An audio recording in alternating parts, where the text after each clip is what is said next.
Welcome to another edition of the Nightly News. And Ted, before we get to the news, and there's lots of it, how's the tour going? I know tonight you're going to be in Des Plaines, Illinois, I believe. That's right. Take a look at this smiling American rock and roll rhythm and blues Motown funk brother face. Keith, I'm having so much fun. It's absolutely a dream. Well, I can tell you, Ted, there's a group of folks that aren't having very much fun at all right now. And it's soon going to be a whole lot of people all around the world not having very much fun, because honestly, I believe, and it's pretty obvious, that our food supply is under attack. Processing plants are being destroyed mysteriously all over America. Farmers, ranchers, food producers are under attack. You saw what happened in the Netherlands and the farmers in Europe protesting over, these Green New Deal regulations that are getting put on them. And now across our northern border into Canada, Canadian dictator Trudeau is putting a tariff on fertilizer, which is going to put the cost of production sky high. There's going to be farmers that are going to lose their land that's been in their families for decades. Ted, what the hell's going on with our farmers? I might be just the guy to answer that question, because under these 10 digits of doom, rhythm and blues, rock and roll, sexually stimulating guitar fingers is dirt and soil and the good Mother Earth pulse. Because I'm a farmer and I'm a rancher. In between making outrageous rock and roll, I'm a farmer, I'm a rancher, I'm a resource steward, I'm a hunter, a fisherman, a trapper, so I'm connected. And there's a lot of anger in the agriculture community because the government is limiting the resources, the fertilizer, the diesel that is necessary to produce food. And Keith, you're absolutely correct. The documentation is undeniable and irrefutable that more food producing factories and businesses have been burnt to the ground, sabotaged, and destroyed in the United States of America in 2022 than in the last 40 years combined. It's not coincidental. It's not an accident.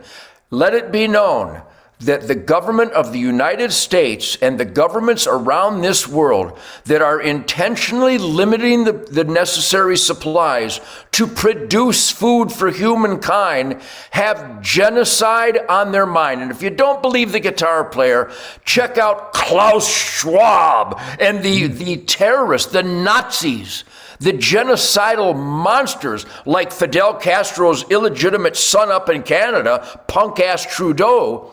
Every move they make, every policy they implement is against the production of food. My friends, it's universal knowledge that I'm sharing with you. But if we don't do something, as in we the people speaking up, you've got to call your mayor. What does the mayor have to do with agriculture? Your mayor, your senator, your congressman, your governor, your director of ag in your state, the USDA, the FDA. These alphabet soup bureaucracies are literally destroying the system by which we can feed our families. Now, on a positive note, as a hunter, a fisherman, and a trapper, I have unlimited water, unlimited fuel to keep my house, my family warm, unlimited venison, really in the final analysis, unlimited squirrels and rabbits and pheasant and doves and grouse and woodcock, and I have food on my wildlife grounds because as a hunter, I optimize the productivity of wildlife habitat, which also enhances the fruit trees that I plant every year.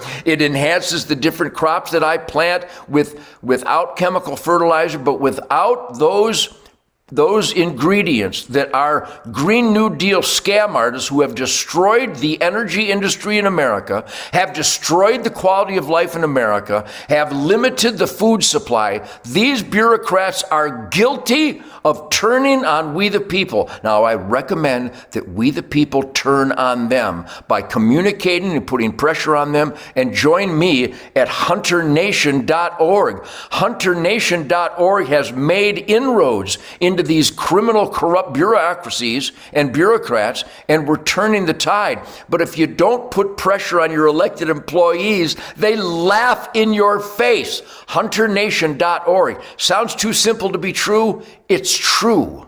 You know, you're 100% right, Ted. And I always like to mention huntthevote.org, because a lot of these bureaucrats are put into place by the individuals that we, the people, vote in. If you don't like the policy that's coming down from, say, the Biden administration or in your state, your governor, your whoever, go to huntthevote.org, make sure you're registered, sign the pledge, and then for goodness sake, go out and vote those traditional American values that Ted talks about every night right here on the Nightly Nuge. Now, Ted, Martha Stewart has a problem, and we're going to get around to solving Martha's problem this weekend. You know the problem. Do you have a solution for Martha or not?